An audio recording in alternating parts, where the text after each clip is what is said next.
everyone, and welcome back to another episode of Supercoach, mates. Tonight we're just going to do a very, very quick Q&A podcast. We're just going to get stuck straight into it.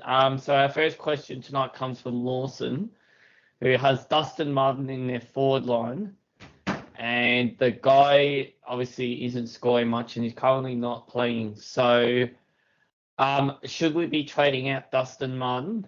And if so, who for? I'm going to throw this one to you first, Thomas. What are we going to do about Dustin Martin?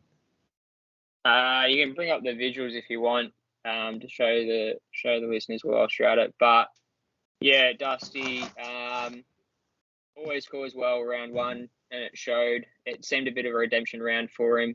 Redemption year, unfortunately, he's obviously taken a fair leave from the game due to personal reasons. So, yeah, he's one that obviously if you brought him in for X, Y, Z reason, you'd want to get him by now. Obviously, the time of recording, we're in the middle of the Swans Dogs game, so you'd have to be getting rid of him by now. But Tim English was one that, would have been a nice one to have. He's doing well at the moment up in the forward line. But, obviously Zach Butters, if you somehow didn't own him, that would have been a bit of a problem. But, yeah, it's one that there's not too many other options at the forward line. Obviously, Isaac Heaney is one that people missed out on a bit because of structure, so he's one that you could bring him instead.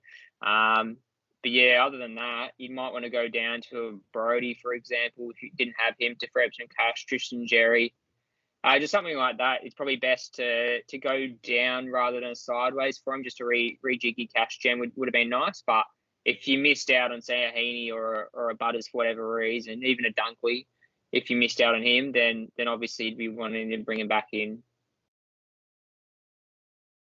Yep. Have you got anything to add to that, Jonas, or are you happy with what Thomas has said on Martin?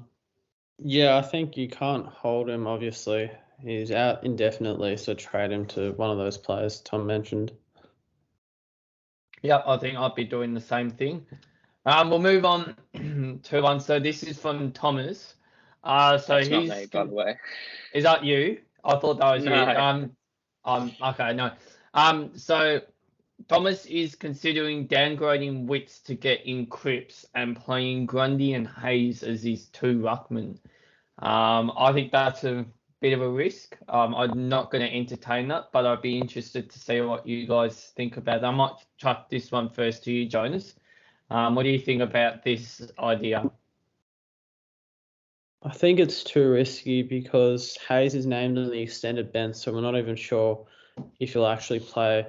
So I wouldn't be doing that. I'll be looking for another avenue to Cripps. I think Witts also presents decent value at his price, so I don't know why you'd be trading him out this early as well, because he's got a fair bit of money to make. So I wouldn't move mountains to get Cripps in, but I'd be looking at other avenues to Cripps than using Witts. Yeah, are you the same, Thomas? Yeah, it's one of those things where, Jonas nailed it pretty accurately. Unfortunately, if you had Gorn go down to Witts and then generate money for Cripps, obviously it's a different story.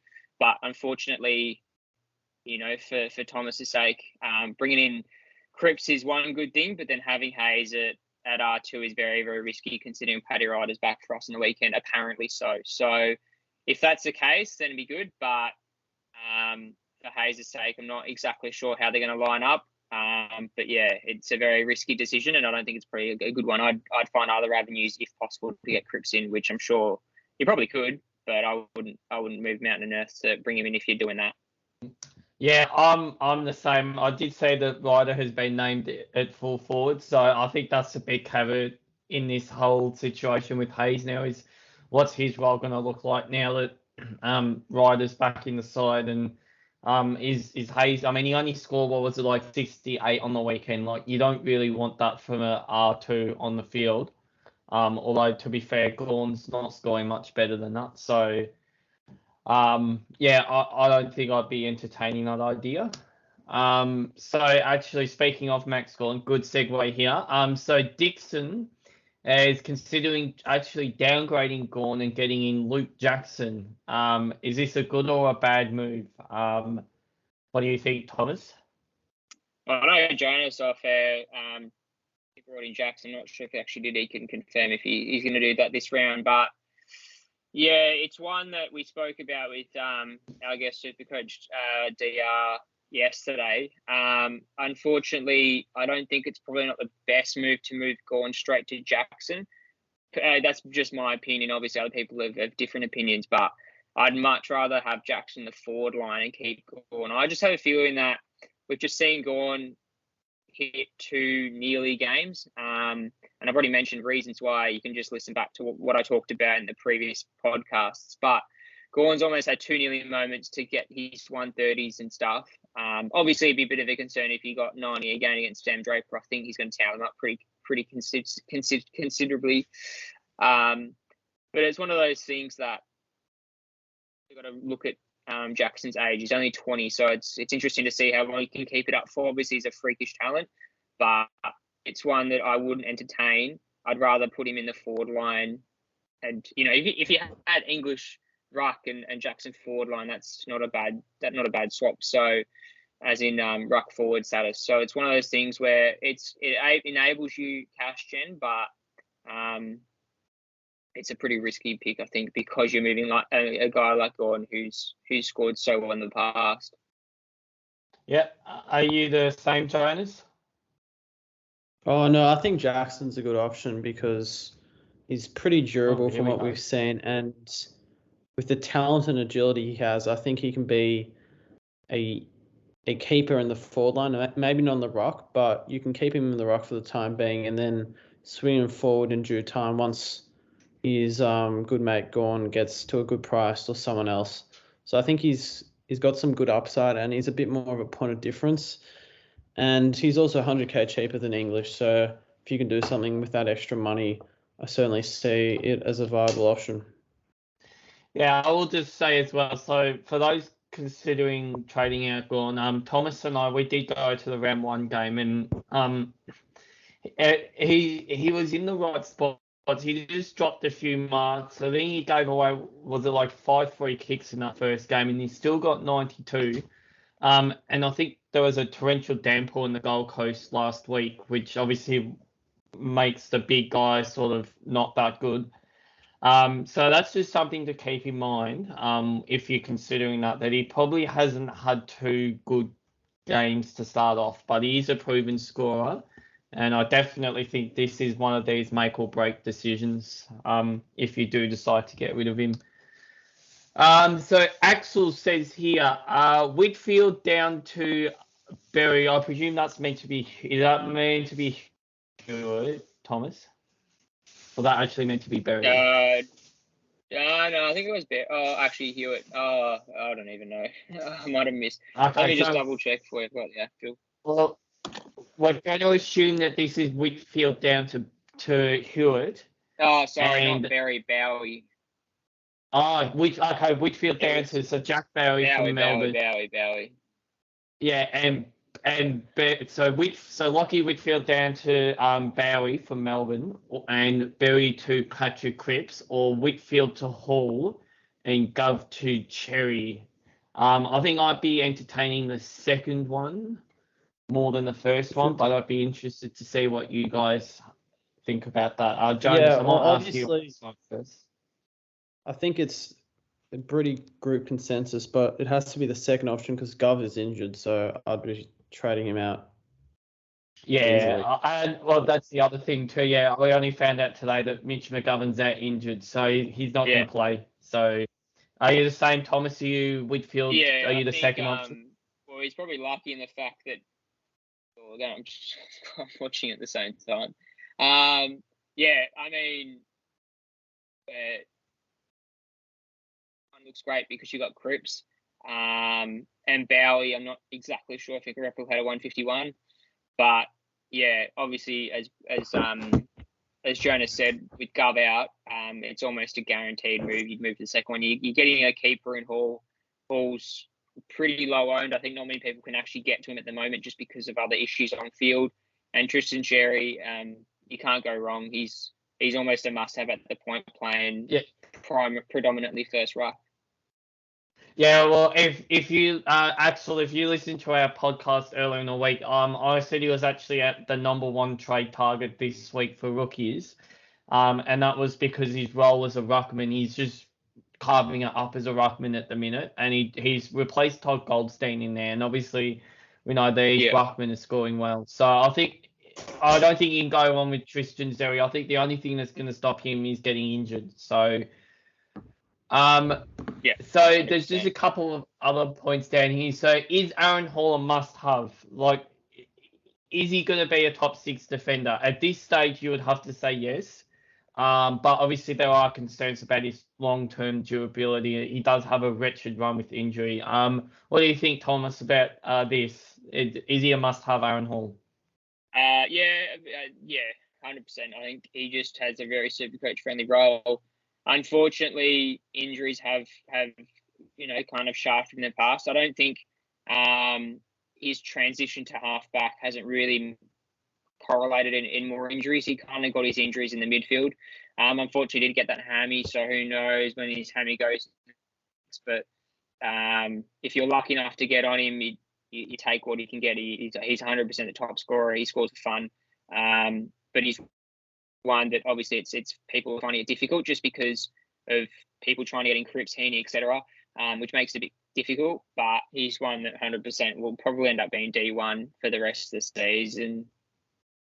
Yeah, he's pretty much like James Short at Richmond, Aaron Hall in there. He can go big, but he doesn't mind chucking in like a 70 or 80 game. So I think if you've got Short, I'd be hesitant bringing in Hall at this stage. But if you've got someone like Tom Stewart, I think he's definitely a good option, Aaron Hall. Are you the same, Jonas, with Aaron Hall? He doesn't chuck in too many 70s and 80s. Know where you're maybe that must have been an old thing.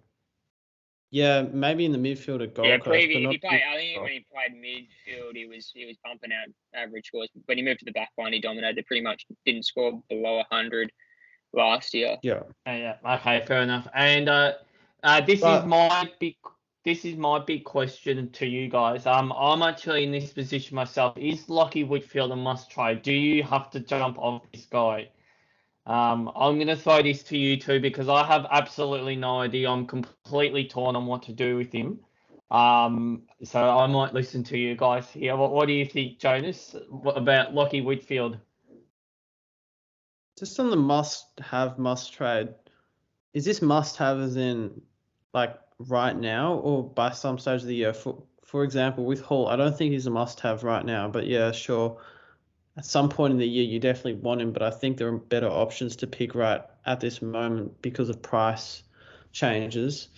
What I meant for the must-have is Hall over the season. But yeah, Whitfield must-trade now was what I was meant to say. Yeah, it's Whitfield a must-trade right now, given his break-even's like 150. And I think basically him and George Hewitt are projected to be pretty much the same price this week, which is a trade that I'm considering doing. I think he's certainly on top of the list, but he could easily pan out as still being a top 6 defender, which means I don't think you have to trade him out necessarily. It's more of a luxury trade if it facilitates something better like Cripps or Heaney or Hewitt or something of the like. But if you're trading him out just for the purpose of bringing in another speculative player, I would just be holding the trade. Are you the same, Thomas? I'm leaning towards not trading, holding Whitfield for another week, just because of where I'm at with my trades. But I wouldn't blame you if you had to trade him. But I'd 100% either move down potentially to a Bowie because you save yourself a bit of cash, and Bowie's got a pretty friendly role for the next couple of weeks, and he's going to make cash. And if you could facilitate using that cash to upgrade to Cripps, maybe that's the way to go. But I definitely wouldn't be sidewaysing to, I don't know, say Luke Ryan or a Daniel Rich, for example. If you can get to Hall, get to Hall. But if not, then probably don't worry about it. What about my position? Because I haven't got George Hewitt. What about Whitfield down to George Hewitt? Is that a definite trade you can entertain? That was the other one I was going to mention. If you can get to Hewitt, it's not a bad idea as well because you bank yourself a fair bit of cash. And Hewitt at this stage looks fairly like a keeper as well. So you can't really go wrong with him at the moment. Yeah, because Yeah, that's an that's the obvious trade.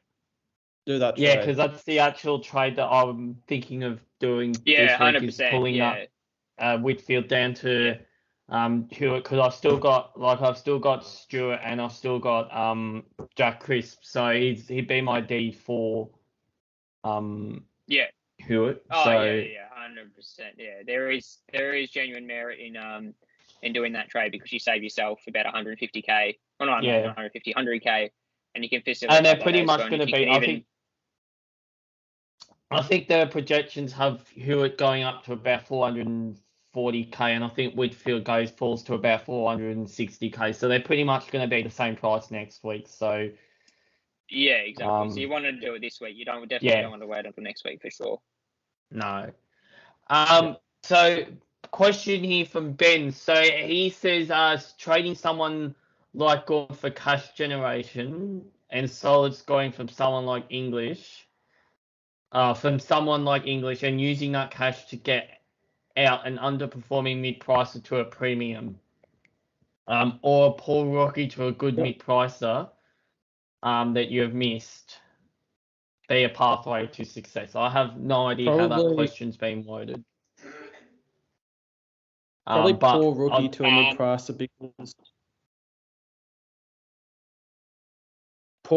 mid-pricer because I think there are a lot more.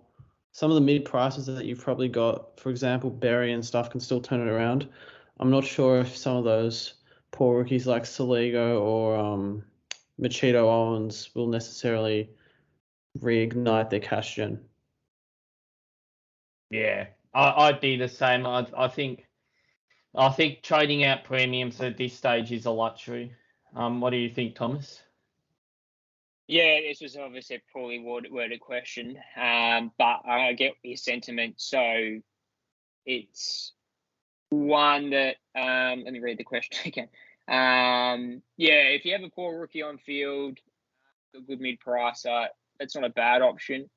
It just really depends where your team's at as well. Like we had this conversation with DR last night that he was in the boat that you get all your dead rookies off field if you have more than one, and even Spillers decided to bring in a dead rookie for a loophole.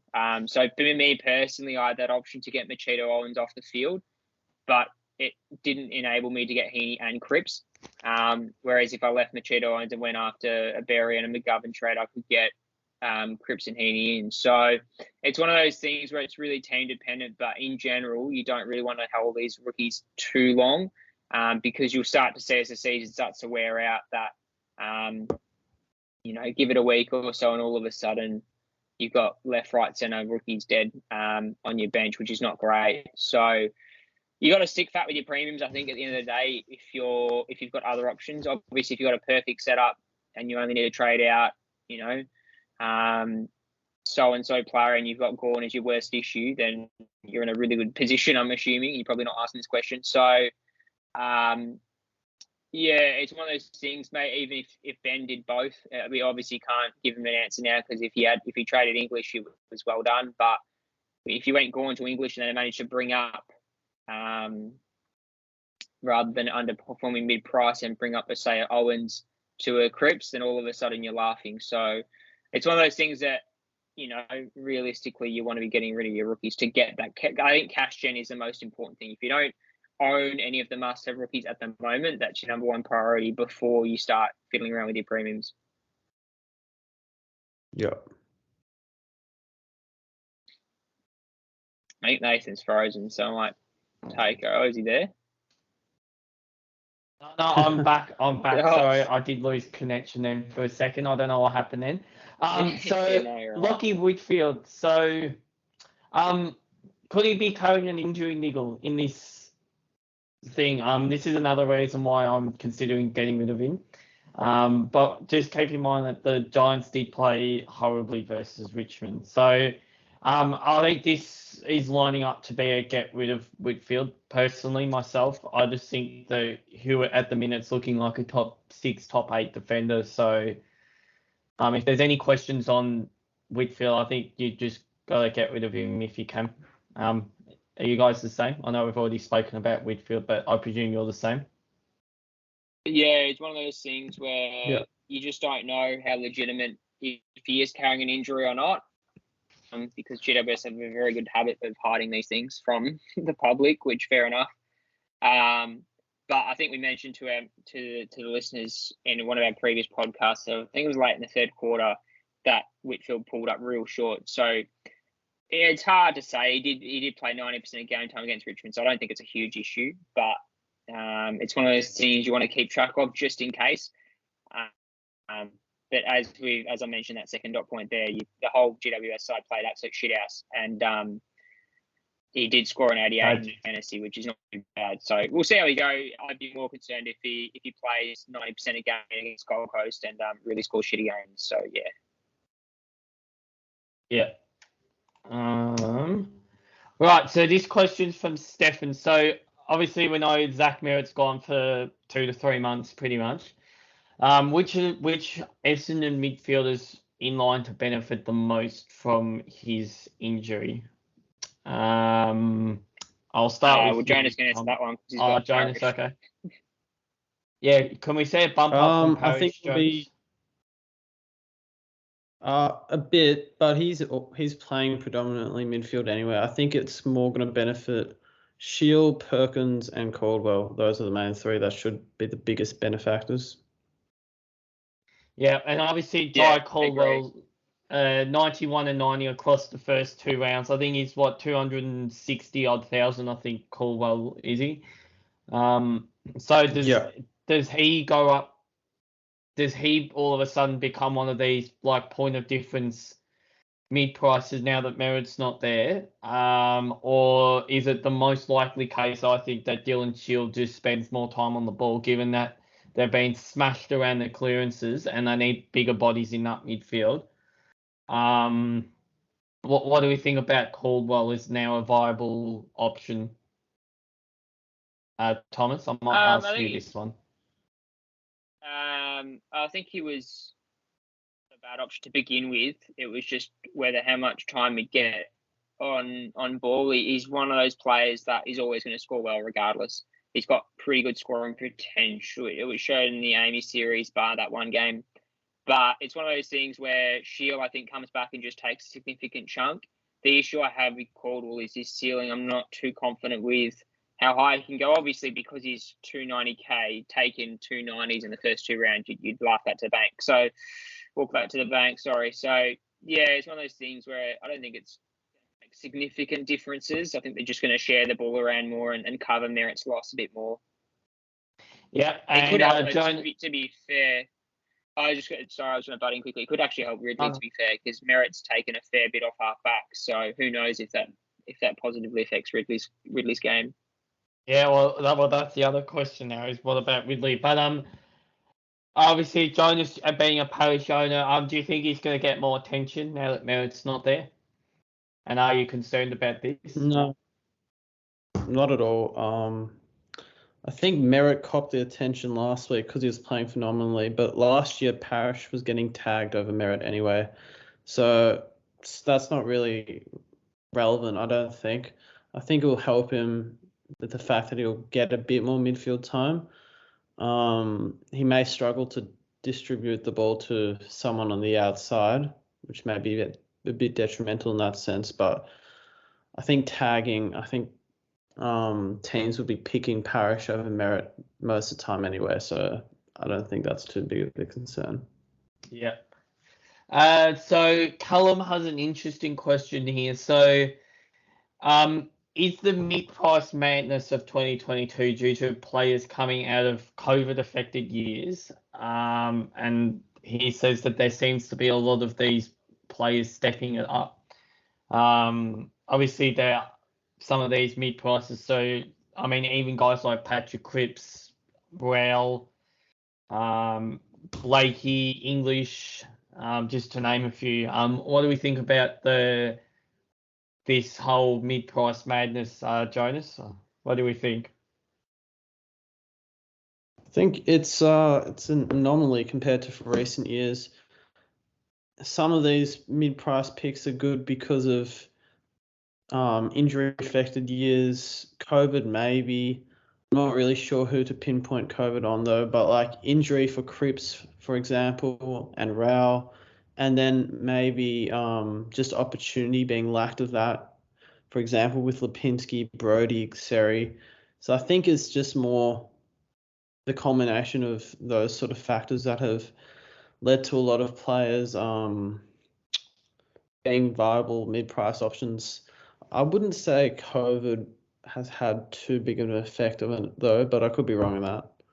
What would you say with that, Tom?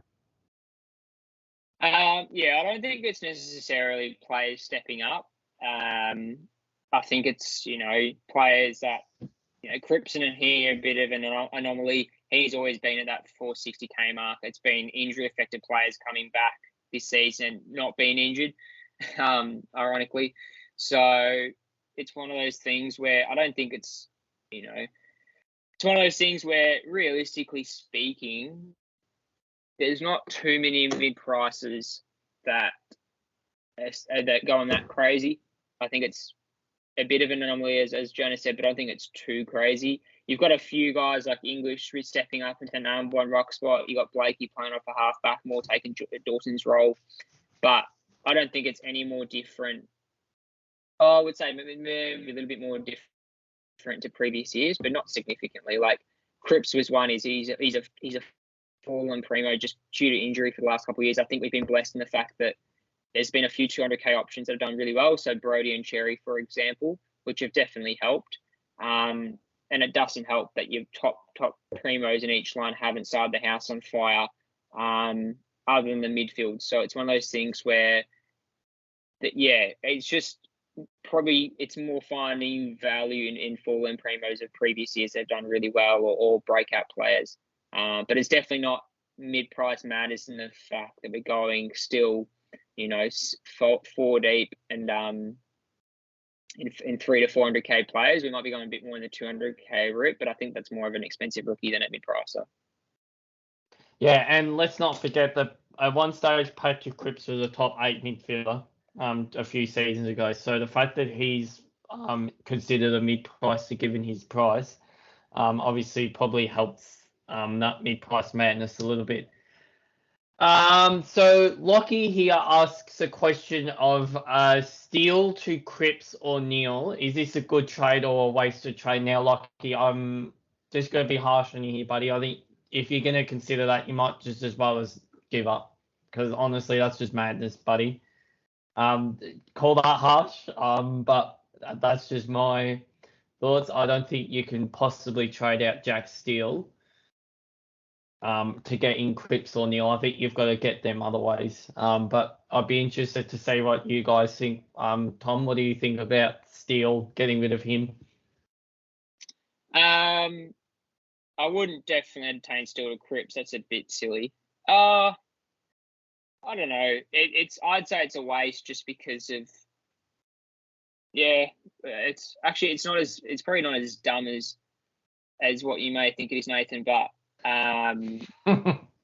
it's what you do. I think it's the most important thing is what you do with the money that is remaining. So obviously Steele's gonna drop, no doubt about it. He seems to have struggled a little bit in the first 2 rounds. He always starts pretty slow.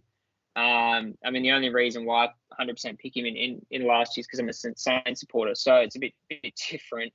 But yeah, it's one of those things where obviously Cripps and Neil are almost must-have. Neil showed why. But say you do Steele to Neil and you've got 100k and that gets you from a Machito Owens to a Brody, for example, then I would entertain doing that. I think the first part of it, if you just say that's the only trade I'm doing, I'm going to save 100k and just have it in the bank, is probably not the best idea.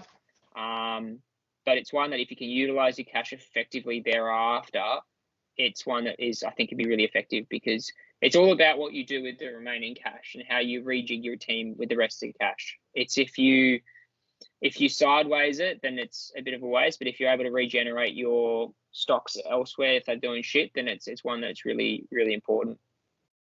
Yeah, or do you think, Jonas, are you more in my camp or are you more in Thomas's camp about trading out Steele? All right, let me ask it this way to you, Nathan. Is it a bad idea to trade somebody such as Steele to a Brownlow medalist who is scoring off the charts at the moment, who's coming off a 200 and is 150k cheaper? Do you think that's viable to free up 150k for someone who's going to outscore the person you're looking to trade out? Well, I think it's viable, but I think that's more of a sideways thing, like, because realistically, I think Steele and Neil are both going to be top 8 midfielders.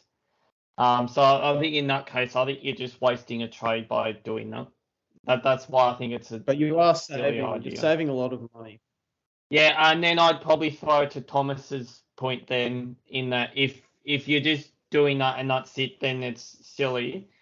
But if you are able to rejig it, like if you've got a glaring hole, say in your back line, like you've got, say, like a Heath Chapman who's just hasn't done much than that spoil, and you can turn him into a Hewitt, then that's different. But if you're just simply trading out Steele just because he's going to drop money, and you're jumping on Neil because he's going to go up, I just think that's a waste, personally.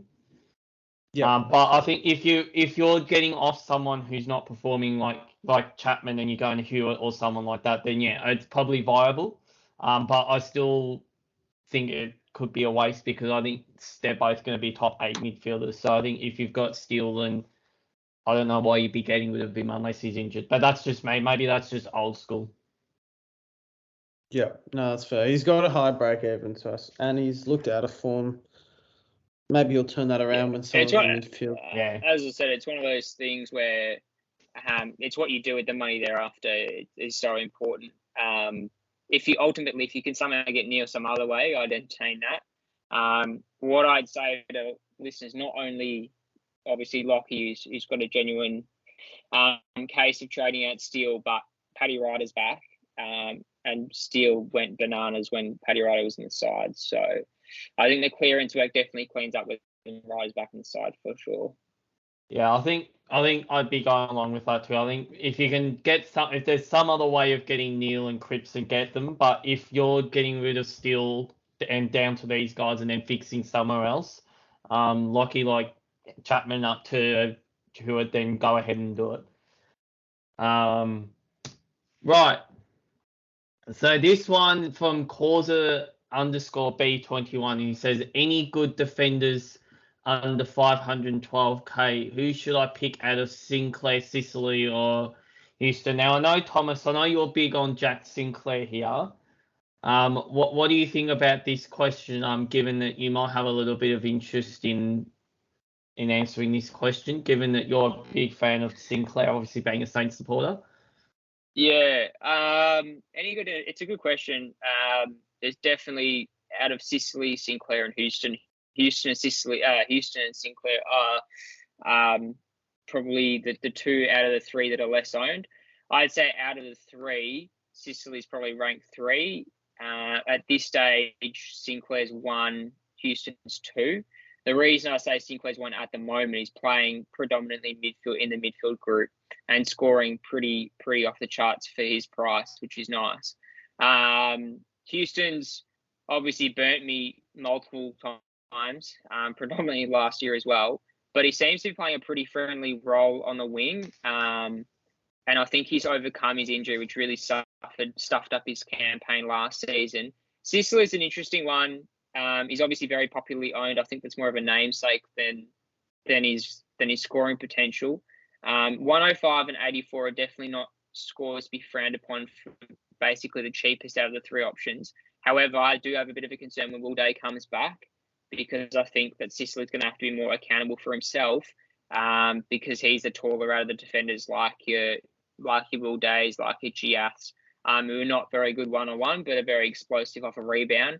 So Sicily probably has to become almost like a Josh Battle in our side, where he plays that third tall kind of effort where he does intercept a fair bit, but I think he's going to be more reliant on that than his kicking ability, out of defence. Yeah, are you the same, Jonas? Would you go along with Thomas and say that Sinclair's number 1? I haven't watched enough of him to definitively say so. So I'd probably put Houston in front Sinclair, because I'm not sure what happens to his role when Clark, Jones, and Billings come back. But at the moment, he's probably going to outscore the other two until those three mids come back. Yep, I've got Sicily, but I would probably definitely say that Sinclair and Houston are ahead of him. But obviously, I've started with Sicily, so it doesn't really matter what his scoring is. Right. In fact, that's it. All right. Yeah, that wraps it up. So yeah, we'll try, and this was a bit rushed a little bit because we were trying to get it out before half the games had disappeared, and we're a bit delayed because we had a fair bit on. So yeah, we'll try and get these out on kind of weekly basis. I know a lot of you put your questions in. We couldn't get to all of them. Unfortunately, we kind of stopped it a couple of days ago. So we'll try and get them out a bit earlier. Definitely throughout the week, so you guys can have plenty of time to put in your questions, because we obviously had a fair few come through, which was really good, and I'm assuming they'll come throughout the season as teams start to spice up with different trades in the table. But until then, we'll catch you probably on a Monday, Tuesday for the round 3 review.